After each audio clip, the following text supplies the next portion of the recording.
Hi, welcome back to Let's Talk. I'm Sharif. With me, I have Mr. Ali Raza. He is a Regional Director of Southeast Asia for the Beaconhouse Group. We're talking about education reform in Pakistan, of which he played a role as advisor to the Prime Minister under the Nawaz Sharif government.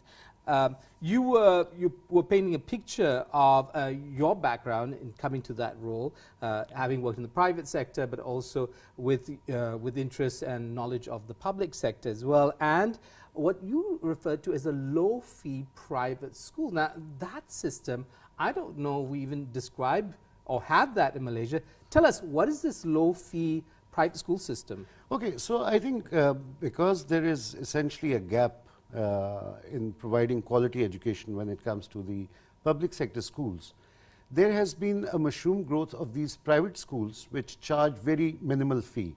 In Malaysian terms, what would the minimum So the minimal fee would be anything between 20 ringgits a month to about 50 ringgits a month. So, and since the government did realize the fact that because of certain constraints or certain limitations, they cannot actually provide quality education, especially in some very remote areas. So this phenomena of private schools, low-fee private schools, started to emerge about 10-15 years ago in Pakistan. So basically, these schools are relatively cheaper when it comes to in terms of fee structures, but yes, they do have their own niche in Pakistan. And do they have to follow a national curriculum? Normally, yes. Checks so and balances? Normally, most of these low-fee private schools offer national curriculum only, because obviously when you talk about Cambridge or any other international curriculum, then the faculty becomes way too expensive. So these are some of those, so these schools essentially only offer the national curriculum, but they, and they are housed in smaller units, and so the cost of, doing business is much less. But they, yes, they are a reality in Pakistan. And how does the government, and I understand that they encourage this or they enabled it, how do they maintain quality in these low-fee school systems? Well, actually, we've got our own inspectorate at every district level. So basically what these inspectorate do, they do go into these schools. They look at the quality of teaching and learning that goes on.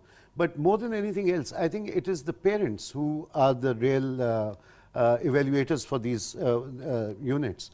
And if they feel that these schools are providing quality education, they are more than willing to send their kids to low-fee private schools instead of public sector schools. So they have more confidence in the low-fee private schools compared to the public sector schools. So what is the paradox, or maybe what might happen is the consequence, unintended consequence, is that there is no incentive for government to improve the public sector, because these stopgap measures or these initiatives that come through actually provide the necessary services. That somehow government then can wash its hands of improving or reforming the public sector. Well, actually, I think because it is the responsibility of the government to provide free education to all these kids between the age of 5 to 16. So despite the fact that they may create an enabling environment for these schools, but the responsibility or the obligation does not go away from the government. So every time there are these pressure groups or anything, they keep compelling the government to improve their own system also. So it's not really that the government has washed their hands and they've passed on their responsibility to the private sector. No, it's not really like that.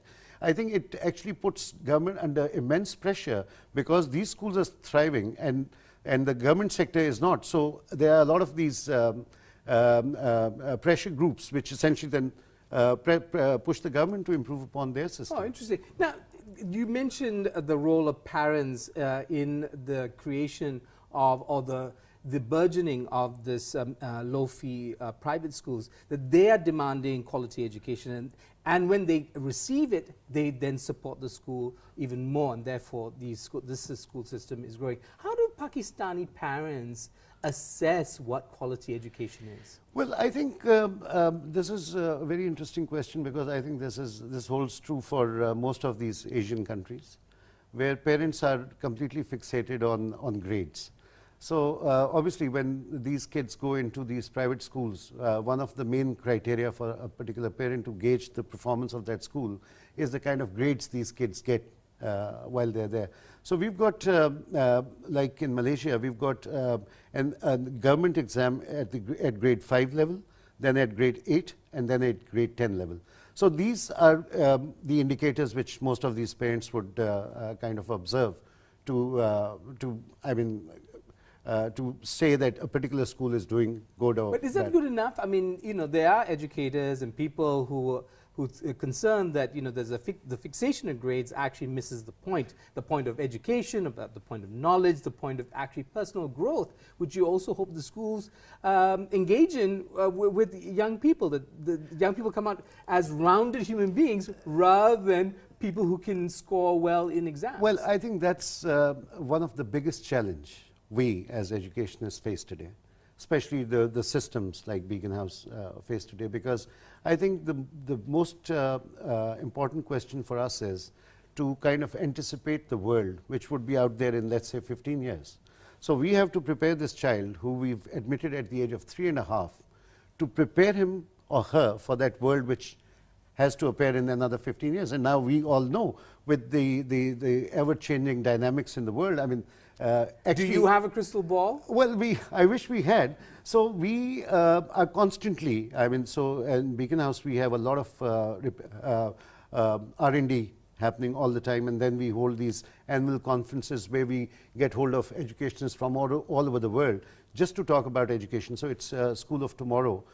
We hold a conference where we get hold of educationists coming from all over the world. So we are talking of the future trends in education.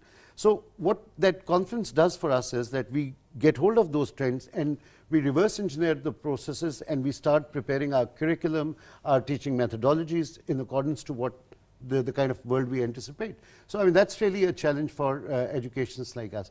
But the basic challenge is not bringing in that change. So I completely understand and completely agree with you that grades is no way to assess the product which is essentially a child here.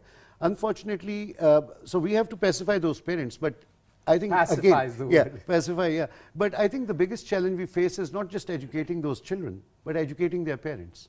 So we want them to get out of that regimented regime and let these children grow and become successful global citizens. I mean, they need to learn empathy, they need to have critical thinking, they have to have all sorts of things, innovation.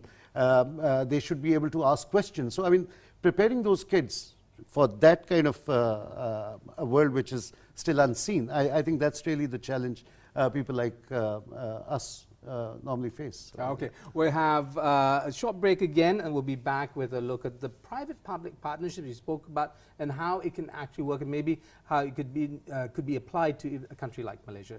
Stay tuned to Let's Talk.